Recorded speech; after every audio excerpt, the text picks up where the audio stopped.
You're watching Presto English Learning. If you enjoy our CELPIP video series, give this video a thumbs up and subscribe.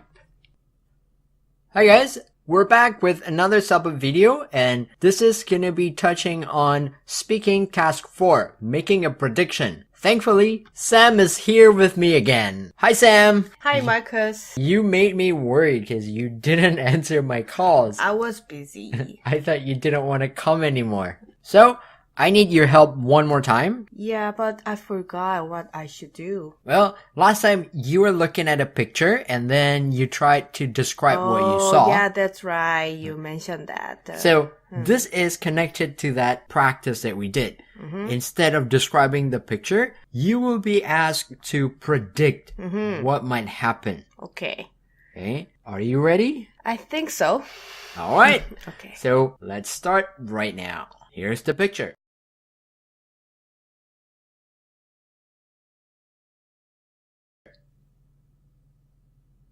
I will predict what the people will probably do in the picture of the park. I guess the elderly couple on the right will perhaps stand up and leave the place. Behind them, I think the skipping girl will probably stop skipping rope and stretch her body sitting on the grass. I can imagine he gets tired because skipping rope for some time. I suspect the blonde boy in the middle will kick the ball to the big tree on the right, but he may fall to the ground because he loses his balance. I think the lady wearing a purple hat on the left will stop drinking and take a book and read it. I guess the hot air balloon will be flying to the right side. I think I'm done. Wonderful! I was nervous. But you sounded good. Really? It was more difficult than the last time. You might feel that way, but I have to say you sounded quite natural.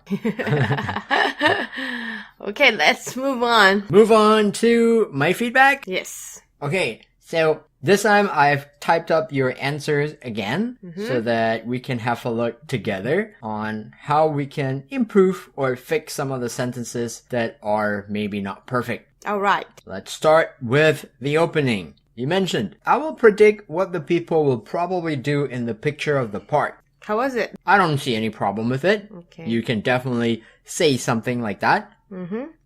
If you were me, what would you say? I can give you maybe another example. Let's say something like this. I will make an attempt to predict what the people in the picture will do. Wow. I don't need to say a picture of the park because this is a picture that you already saw in task 3. So I can just say the picture. And then I use the word attempt. Maybe it's not a word that a lot of students use. Yeah, it's a good example. Yeah, just a chance to show them that you know this word. And the second part, I guess the elderly couple on the right will perhaps stand up and leave the place. Another good follow-up sentence. With this, maybe I can also share some other expressions to describe our uncertainty when we're making prediction. We can use I suppose, probably, I think. I suspect. That's another good one. I suspect. And what were you going to say? I imagine. I imagine. Sure, that works too. Yeah, it's likely. Or it's likely. Great. Yeah. And so when you answer the question, try to use different words. You don't want to repeat the same word over and over. Let's continue. Behind them, I think the skipping girl will probably stop skipping rope and stretch her body sitting on the grass. Maybe I have a couple of things to mention here. And this might be a little bit complicated. What is that? First, the term skipping girl is not something that we say. The skipping girl. Sometimes I'm confused using this kind of expressions. For example, like sleeping girl and crying baby. Yeah, we do say those things, right? I saw a sleeping man at the park. Yeah, it just sounds natural. The crying baby must be hungry. But why can't we use the term skipping girl?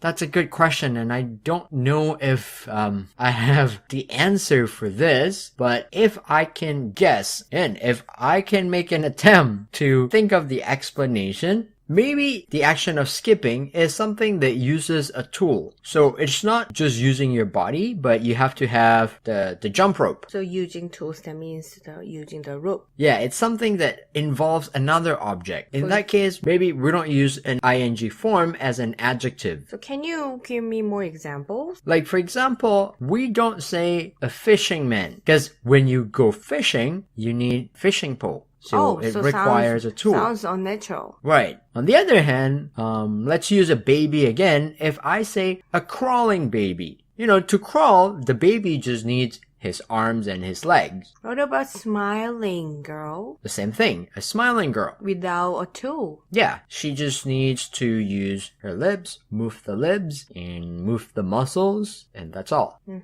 But again, this is just my guess.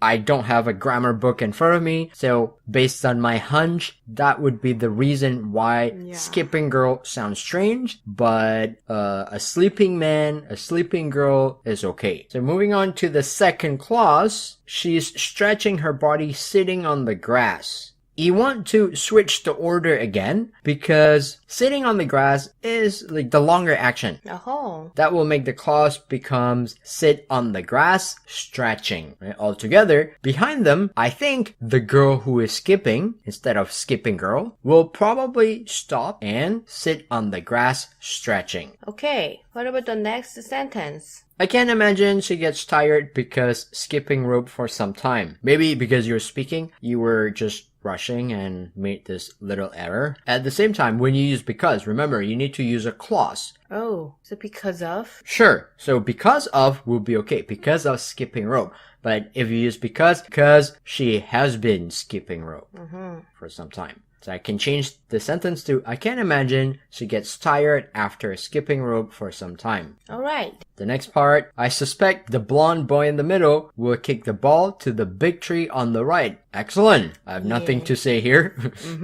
So let's just quickly go to the next one. But he may fall to the ground because he loses his balance. I think the sentence is even better. Oh, really? I like the vocabulary. He may fall to the ground. Why? Because he loses his balance. Okay. Well done. Okay. I think the lady wearing a purple hat on the left will stop drinking and take a book and read it. With regards to the sentence, I will just fix the ending because the beginning has no problem. I think the lady wearing a purple hat on the left will stop drinking, and instead of just take a book, because in the picture I don't really see a book, so I have to maybe be a little bit more creative. Say, take out a book from her pocket and start reading it. Because if I mention, oh, it's in her pocket, that's why we don't see it in the picture, that makes sense. Yeah, that's right. Right? But if you say take a book, then the book is somewhere, maybe like on the table, but this is not the case. Lastly, I guess the hot air balloon would be flying to the right side.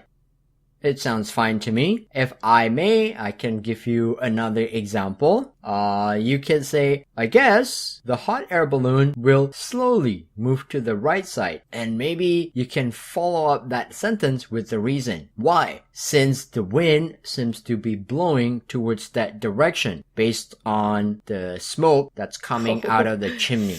Yeah. Right. Here, I just wanted to use maybe some words to describe the situation more accurately or in more details. And at the same time, I can use the word chimney, for example. So when using that word, I'm hoping that the examiner will give me an extra point for my vocabulary. Sure. Yeah. Well, that's the reason, or that's right. We try to do anything that might help us get an extra point or 2 extra points in our speaking test. All right.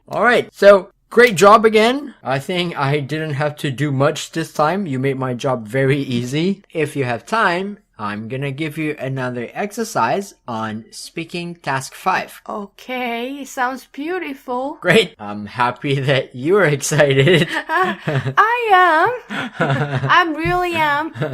Okay, so that's the end of our video this time. Before you leave, please take a quick second to hit like and subscribe. See you guys next time.